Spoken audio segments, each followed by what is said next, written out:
ஒரு வழியா சண்டை முடிய வின் பண்ண போய்க்கா ஜார்ஜுக்கு ஓபன் சேலஞ்சு விடுறான், அடுத்தது நீதான் அப்படின்ற மாதிரி. மறுநாள் போலீஸ் மேனேஜர் ஒருத்தன் ஜார்ஜை கட்டி போட்டு போய்க்காவோட சண்டை போட ஒத்துக்க சொல்லி கேட்கறான். ஆனா ஜார்ஜ் ஒத்துக்க மாட்டான். அதனால பனிஷ்மெண்ட் அவனுக்கு கீழே இருக்கிற மலத்தை அள்ள சொல்லி பனிஷ்மெண்ட் கொடுக்குறாங்க. அதை முடியாதுன்னு சொல்ல ஜார்ஜ கத்திய வச்சு மிரட்ட அங்க அந்த கிழவன் ஒருத்தன் வந்து ஜார்ஜ் கிட்ட ஒரு வழியா பேசி அள்ள வைக்கிறான். இந்த வேலைகள்லாம் முடிச்சிட்டு ரூமுக்கு போன ஜார்ஜ் ஃபேஸ் வாஷ் பண்ணிக்கிட்டு இருக்கிறான். அங்க அவனோட ஃப்ரெண்டு, நீ போய்க்காவோட சண்டை போட ஒத்துக்க, இதுக்காக உத்தரவு, இல்லைன்னா உன்னை கடைசி வரைக்கும் விட மாட்டாங்க, இந்த ஜெயில இருந்து வெளியே அனுப்பாம இங்கேயே கொண்டு போட்டுருவாங்க அப்படின்னு சொல்லி அவனுக்கு அட்வைஸ் பண்றான். அப்பவுமே ஜார்ஜ் போய்க்காவோட சண்டை போட ஒத்துக்க மாட்டான். இப்போ போய்க்காவோட ஆளுங்க ஜார்ஜோட செல்மெட்டை சித்திரவதை பண்றாங்க, போய்க்காவோட சண்டை போட சொல்லி ஒத்துக்க சொல்லி. அப்போ அங்க வந்த ஜார்ஜ் போய்க்காவோட ஆளுங்க எல்லாம் அடிச்சு வீசி எறிறான். அப்போ அவனுக்கு அந்த வீல் சேர்ல வர வயசான முதியவரும் ஹெல்ப் பண்றாரு.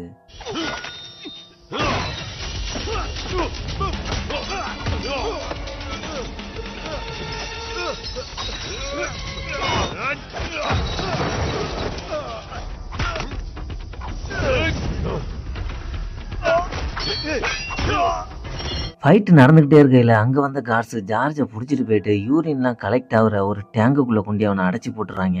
கொடுமையான பல சித்திரவதைகளை செஞ்சுமே ஜார்ஜ் ஃபைட் பண்ண ஒத்துக்க மாட்டான். அங்க வந்த வீல் சேர் தாத்தா ஜார்ஜுக்கு பிரெட் டீ எல்லாம் கொண்டு வந்து கொடுக்குறாரு. கொடுத்தவர், இந்த இடத்த பத்தி உனக்கு தெரியாது, ரொம்ப கொடுமையான இடம், நீ அவங்க நினைக்கிறத செய்யாத வரைக்கும் உன்னை கண்டிப்பா இங்க இருந்து அனுப்ப மாட்டாங்க அப்படின்னு சொல்லி அட்வைஸ் பண்ணிட்டு போயிடுறாரு. இப்போ ஜெயில் மேனேஜர் ஜார்ஜ காகா இருக்கிற இடத்துக்கு கொண்டு போறாரு. இப்போ காகா ஜார்ஜ் கிட்ட என்ன யாருன்னு தெரியுமா அப்படின்னு சொல்லி கேக்குறான். அதுக்கு ஜார்ஜ், எனக்கு தான் தெரியுமே, நீ தானே அந்த பெரிய நாய் என்ன சண்டை போட சொல்லி கேட்டுக்கிட்டு இருக்கிறது அப்படின்னு சொல்லி சொல்றான். அதுக்கு காகா, எஸ், என்னை பத்தி தெரிஞ்சுக்கிட்ட நீ எதுக்கு சண்டைக்கு ஒத்துக்க மாட்டற அப்படின்னு சொல்லி கேக்குறான். உன்னை உள்ள பிளான் பண்ணி கொண்டு வந்தது நான் தான் உன்னை வெளியவும் அனுப்ப முடியும், நான் சொல்றதை கேட்டா மட்டும்தான் நீ வெளியே போக முடியும் அப்படின்னு சொல்லி அவனை மிரட்டுறான். அதுக்கு ஜார்ஜ், எனக்காக என் மேனேஜர் வெளியே அனுப்ப ரெடி பண்ணிக்கிட்டு இருக்கான் அப்படின்னு சொல்ல காகா ஒரு சொடுக்கு போட அவனோட மேனேஜர் வந்து வெளியே இருந்து எட்டி பாக்குறான். அப்போ காகா சொல்றான், உன்னை பிளான் பண்ணி உள்ள கொண்டு வந்ததை உன் மேனேஜரை வச்சுதான் அப்படின்னு சொல்லி சொல்ல கடுப்பான ஜார்ஜ் அவன் மேனேஜரை சத்தம் போடுறான். அதுக்கு மேனேஜர், இவங்க சொல்ற மாதிரி நீ ஒத்துக்கிட்டு சண்டை போட்டினாக்கா நம்ம வெளியவும் போலாம், நமக்கு நிறைய பணமும் கிடைக்கும் அப்படின்னு சொல்லி சொல்ல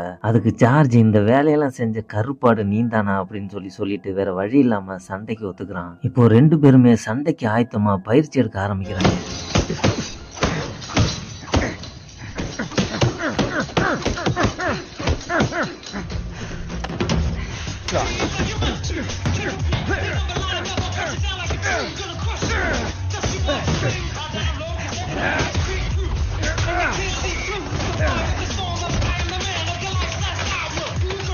அது ஒரு பக்கம் போய்கிட்டு இருக்க போய்க்காவோட ஆளுங்க ஜார்ஜோட செல்மெட்டை பிடிச்சி மிரட்டிக்கிட்டு இருக்கிறாங்க ஏதோ பண்ண சொல்லி. இப்போ போய்க்காவுக்கும் ஜார்ஜுக்குமான ஃபைட்டு கோலாகலமா தொடங்குது.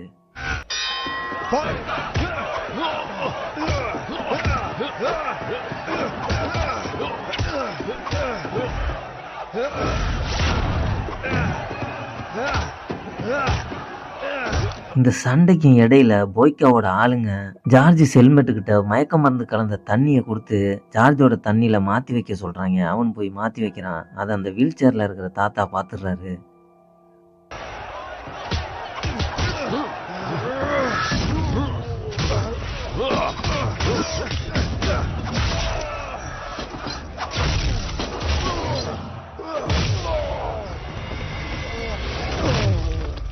ஃபர்ஸ்ட் ரவுண்ட்ல போய்க்காவை அடிச்சு டாமினண்டா இருந்த ஜார்ஜி அந்த தண்ணியை குடிச்சதுக்கு அப்புறம் அவனோட சுயநினைவை இழந்து மயக்கம் வர ஆரம்பிச்சது.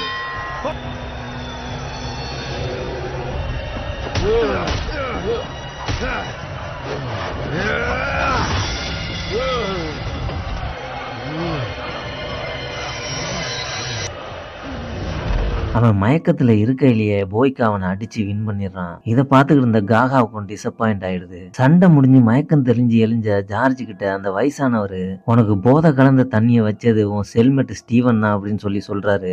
இப்போ ஸ்டீவனை தேடி ஜார்ஜ் போறான். அங்க ஸ்டீவன் தற்கொலை பண்ணிட்டு இறந்துடுறான். அதன் பிறகு ஜார்ஜ் கேண்டீன்ல இருக்க போய்க்காட்ட நேரா போயிட்டு மயக்க மருந்து கலந்த தண்ணியை கொடுத்துதான் நீ என்ன ஜெயிச்ச அப்படின்னு சொல்லி கேட்க, இவங்க தண்ணியை மாத்தி வச்ச விஷயம் போய்க்காவுக்கே தெரியாது. அப்போ போய்க்கா, நானே பெரிய ஃபைட்டர், நான் எதுக்கு தண்ணியை மாற்ற சொல்லி நான் உன்னை அடிச்சு ஜெயிக்கணும், எனக்கு வீரம் இல்லையா அப்படின்னு சொல்லி அவன்கிட்ட சண்டை போடுறான். அப்போ அங்கேருந்து கார்ட்ஸ் எல்லாம் வந்துடுறாங்க. வந்த கார்ட்ஸ் ஜார்ஜை ரூமுக்கு போக சொல்ல இருந்த கடுப்புல கார்டை ஒரு அப்புறான் ஜார்ஜ். உடனே கார்ட்ஸ் எல்லாம் சேர்ந்து ஜார்ஜை பிடிச்சிட்டு போயிட்டு பனி போயிற வெளி பொட்டல்ல கட்டி போட்டு சித்திரவதை பண்ண ஆரம்பிச்சிடுறாங்க. இங்க போய்க்கா தண்ணியை மாத்தி வச்ச தன்னோட ஃப்ரெண்ட்ஸ் எல்லாம் போயிட்டு அடிக்கிறான். இங்க ஜார்ஜோட மேனேஜர் நான் சொன்ன மாதிரியே போய்க்காவோட ஜார்ஜை சண்டை போட வச்சுட்டான் அப்படின்னு சொல்லி காகாட்ட பணம் வாங்கிட்டு அங்கிருந்து வெளியே போறான். வெளியே போனவன காகா ஆளுங்க சுட்டுறாங்க. இப்போ ஜெயில பனியில கட்டி கிடந்த ஜார்ஜுக்கு ஜெயில் மெட்ஸ் எல்லாம் சேர்ந்து தண்ணி கொடுத்து சில உணவுகள் எல்லாம் கொடுத்து அவனுக்கு மப்ளரை மாட்டி விடுறாங்க. அது தெரிஞ்ச ஜெயில் மேனேஜர் எல்லா கைதிகளையும் கூப்பிட்டு யாரு உனக்கு உதவி பண்ணது அப்படின்னு சொல்லி கேட்க எல்லா கைதிகளையும் சேர்ந்து வெளில வராங்க. எல்லாரையும் பனிஷ் பண்ண முடியாதுன்னு அந்த ஜெயில் மேனேஜரை விட்டுட்டு போயிடுறான். இப்போ காகா வெளியே கட்டி கிடந்த ஜார்ஜை உள்ள கொண்டு வர சொல்றான். உள்ள கொண்டு வந்து அவன்கிட்ட பேசுறான். நீ ட்ரக்ஸ் கொடுத்ததுனாலதான் தோத்தங்கிறது எனக்கு தெரியும். நீ திரும்பவும் போய்க்காவோட சண்டை போடு, உன்னை வெளியே விட்டுறேன். என் பணம் எல்லாமே லாஸ்ட் சண்டையில போயிருச்சு. நீ அவனை திரும்பி ஜெயிச்சினாக்கா அந்த பணம்லாம் எனக்கு ரிட்டர்ன் வந்துடும். எப்படியாவது அவனை ஜெயிச்சினாக்கா உன்னை இங்க இருந்து நான் விட்டுறேன் அப்படின்னு சொல்லி சொல்றான். அதுக்கு சார்ஜ் ஓகே நான் அந்த சண்டைக்கு ஒத்துக்கிறேன், ஆனா இந்த வாட்டி யாருமே ட்ரக்ஸ் கொடுக்காத அளவுக்கு நீ தான் பாத்துக்கணும் அப்படின்னு சொல்லி சொல்றான். ஓகே அதுக்கான ஏற்பாடுகளை நான் பண்றேன்னு சொல்லி காகா சொல்றான். திரும்ப அவன்கிட்ட ஒரு கோரிக்கை வைக்கிறான். ஜெயில இருக்கிற கைதிகளுக்கு எல்லாம் குளிர்வோட வாங்கி கொடுக்க சொல்லி சொல்றான். அவனும் உடனே அதை நிறைவேற்றுறான். இப்போ வீல் சேர்ல இருக்கிற அந்த வயசானவர் சார்ஜை பார்க்க வராரு. வந்தவர் நீ எல்லாருக்கும் குளிரோட வாங்கி கொடுத்ததுல ரொம்ப மகிழ்ச்சி. நீ போய்க்காவோட இப்ப சண்டை போட போறதுனால உனக்கு சில டிப்ஸ் எல்லாம் நான் தரேன் அப்படின்னு சொல்லி அவனுக்கு கோச்சா இருக்கிறாரு. போன சண்டையில ஜார்ஜ் செஞ்ச தவறுகள்லாம் பார்த்துக்கிட்டு இருந்தவரு அந்த தவறுகள்லாம் சுட்டி காமிச்சு அதெல்லாம் திருத்திக்க சொல்லி ஜார்ஜ் கிட்ட சொல்றாரு. இப்போ போய்கா ஜார்ஜ் ரெண்டு பேருமே பயங்கரமா ட்ரைன் பண்ணிட்டு இருக்காங்க.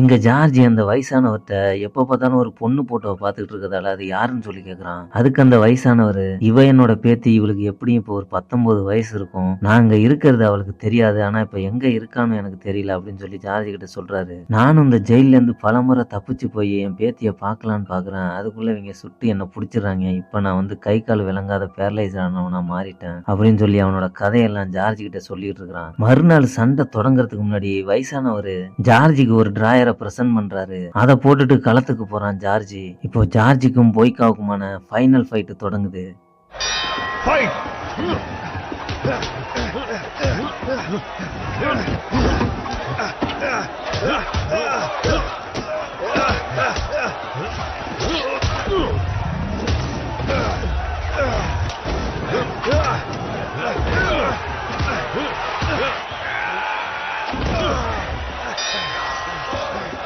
Boyka.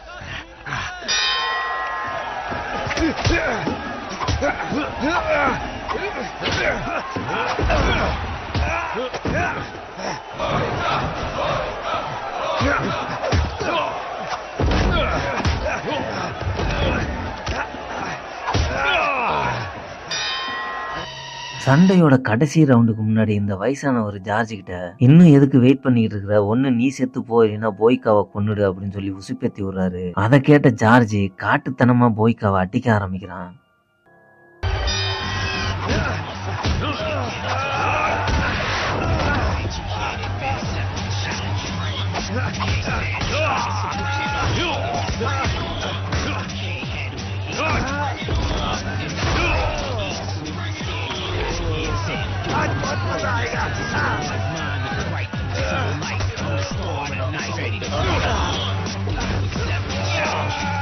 கடைசியா சண்டையோட முடிவுல அந்த பெரியவர் சொல்லி கொடுத்த மாதிரி போய்காவோட காலம் முறிச்சிடுறான் ஜார்ஜ்.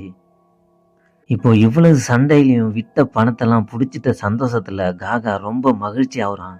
இப்போ காகா ஜார்ஜ் கிட்ட பணத்தை கொடுத்து அவனை ஜெயில இருந்து வெளியே அனுப்புறான். அதுக்கு ஜார்ஜ் என்னோட ஹீரோவோட நான் கடைசியா ஒரு புகைப்படம் எடுத்துக்கிறேன் அப்படின்னு சொல்லி கேட்க அதுக்கு காகா ஒத்துக்க மாட்டான். அங்கிருந்து உள்ள போன ஜார்ஜ் அவனுக்கு கொடுத்த பணத்தை எல்லாத்தையும் அந்த ஜெயிலர்கிட்ட கொடுத்து அந்த வயசானவரை ரிலீஸ் பண்ண சொல்றான். ரிலீஸ் பண்ணவரை வெளியே ஆச்சிட்டு போய் அவரோட பேத்தியோட சேர்த்து வச்சுட்டு அங்கிருந்து கிளம்பிடுறான் ஜார்ஜ். அத்தோட முடியுது இந்த படம். இந்த படத்தோட அடுத்தடுத்த பாட்டுகள் நம்ம சேனல்ல அப்டேட் பண்ண இருக்கோம். மிஸ் பண்ணாம பாக்குறதுக்கு நம்ம சேனலை சப்ஸ்கிரைப் பண்ணிக்கங்க. Don't miss it. Bye bye.